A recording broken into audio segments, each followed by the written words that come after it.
Okay, we have some news with regard to Zelensky in Ukraine crossing right now on X. Zelensky saying a lot of things. Here are a few headlines. Says Ukraine is ready to come to the negotiating table as soon as possible.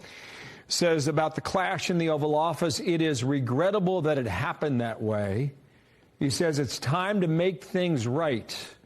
So that is the word out of Kyiv. We do believe he is back in that country as we speak. Well, that didn't take long. What is it, Tuesday? I mean, we all knew it was going to happen. It was just a matter of time. Zelensky was inevitably going to crawl back to Trump because he's got no cards. Just like Trump said, he literally doesn't have a shred of political leverage. Everything he has is because of the United States. I guess being a wannabe dictator makes you lose perspective, albeit temporarily, of course. As you're all now learning, Zelensky has officially groveled back to Trump. He is admitting that he's nothing without the United States, and now he's ready to concede everything that Trump originally wanted when he visited the Oval Office last Friday. Here's the pattern that we're seeing over and over again. Trump wants a foreign leader to do something. He suggests something completely outside the box and unorthodox. The leader flips out and the political left claims Trump is fascist and stupid and his plan won't work. And then eventually, inevitably, that foreign leader caves. He agrees to everything Trump demanded. That's the recurring cycle that we just keep seeing here. And Zelensky is no different, as it turns out. I mean, talking about egg on your face. I mean, think about all those pathetic stunts we've been seeing over the weekend among liberals here at home and abroad, particularly those European leaders like two-tier Keir Starmer in the UK, posturing themselves like there's some kind of military might that's going to make right the whole Ukrainian cause. Obviously, it was all a big pathetic stunt to try to embarrass Trump, only to have it all backfire with Zelensky now groveling back to the White House. He's coming to realize that Europe was a dead end and that he had no choice but to try to patch things up with daddy back here in D.C. We'll see what comes of it, but it's very clear that President Trump sees peace in Ukraine as part of a very real global realignment that I think Zelensky is finally coming to terms with. You know, for decades, the geopolitical prospect that scared globalists the most was an alliance between Russia and China. The combination of Russia's abundant natural resources and China's manufacturing superpower, together with their combined military might, has long been considered a nightmare scenario for the unchallenged dominance of the liberal international order. But there's an even more ominous prospect that's shocking our liberal elite, a prospect that was once totally unthinkable, but now is becoming astonishingly likely.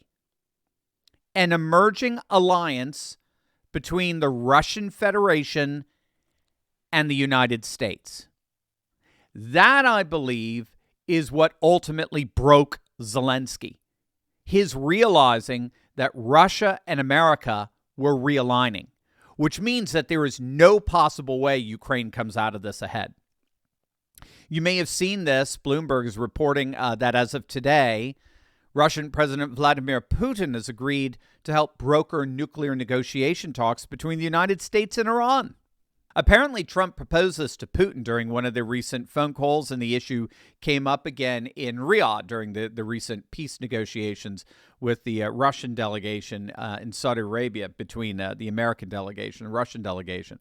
I mean, if Putin could actually broker a peace between the United States and Iran, which we've been enemies now, ever since the Iranian hostage crisis at the American embassy 40 years ago. I mean, that would be a geopolitical game changer, the likes of which we literally have not seen in decades, particularly in the Middle East. But it's reflective of the fact that both sides, Russia and the United States, are increasingly expressing a willingness to cooperate on a number of geopolitical issues like never before. And that willingness, reportedly, is translating to the Trump administration now drawing up proposals to ease sanctions on Russia as the two nations restore diplomatic ties.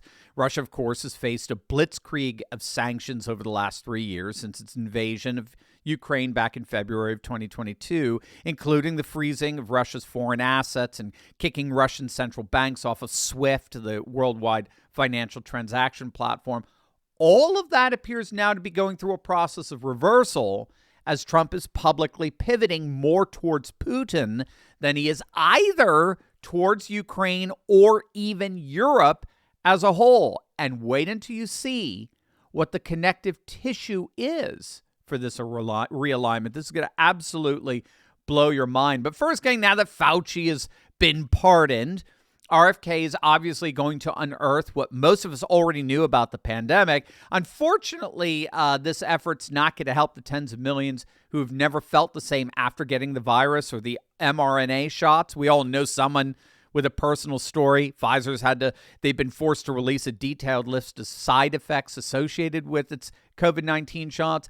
And a common concern among those side effects is what's called long COVID syndrome. It's a condition that leaves people feeling brain fog and chronic fatigue, shortness of breath, lingering for months, in some cases years. Well, the good news is that the wellness company is here to help with their new long COVID syndrome support. You get 4 doctor-formulated nutraceuticals with 5 to 8 plants and minerals in each bottle designed to address the root causes: ultimate spike detox, mind lift, elevated energy, healthy heart. Dr. McCullough recommends a durable recovery through holistic health, with COVID syndrome support being an essential part of that. Now, right now, you could save $40 off on the bundle and get an additional $34 off plus free shipping. Just click on that link or head to twc.health/Turley and use code Turley to take action today for a healthier tomorrow. That's twc.health/Turley. This pivot towards Russia by the United States appears to have caught Western liberal elites completely off guard. To this day, European leaders are still reeling from Vice President J.D. Vance's speech in Munich, where he said this. But while the Trump administration is very concerned with European security and believes that we can come to a reasonable settlement between Russia and Ukraine, and we also believe that it's important in the coming years for Europe to step up in a big way to provide for its own defense, the threat that I worry the most about vis-a-vis Europe is not Russia, it's not China, it's not any other external actor. And what I worry about is the threat from within, the retreat of Europe from some of its most fundamental values shared with the United States of America. Now, shortly thereafter, President Trump took a sledgehammer to the European elite, tweeting out, quote, "We should spend less time worrying about Putin and more time worrying about migrant rape gangs, drug lords, murderers, and people from mental institutions entering our country so that we don't end up like Europe." Now, again, this does throw into relief this glaring contradiction among European leaders. Why are they so freaked out over Ukraine's borders while at the same time so complacent about their own? If Ukraine's borders are sacred, aren't the borders of Europe as a whole equally so? Why are migrants from the Middle East and Northern Africa so free to pervade Europe's borders as far as these elites are concerned? I mean, regardless, the emphasis on the breakdown of shared values by Vice President Vance in Munich foregrounds the astonishing development that's happening of late in a quickly changing geopolitical order. What we're seeing emerge here on the international stage is nothing less than the foregrounding of a new culture war. A culture war that's erupted from within the collective West, which in turn is radically redefining old and new alliances. So, for example, I'm sure many of you are aware, but last night, every single Democrat senator voted no on protecting women and girls' sports from transgender athletes, even though upwards of 80% of the country supports such a measure. So the bill that would have banned trans athletes from competing in women's sports was defeated in the Senate, and it was defeated by every single Democrat senator voting against it.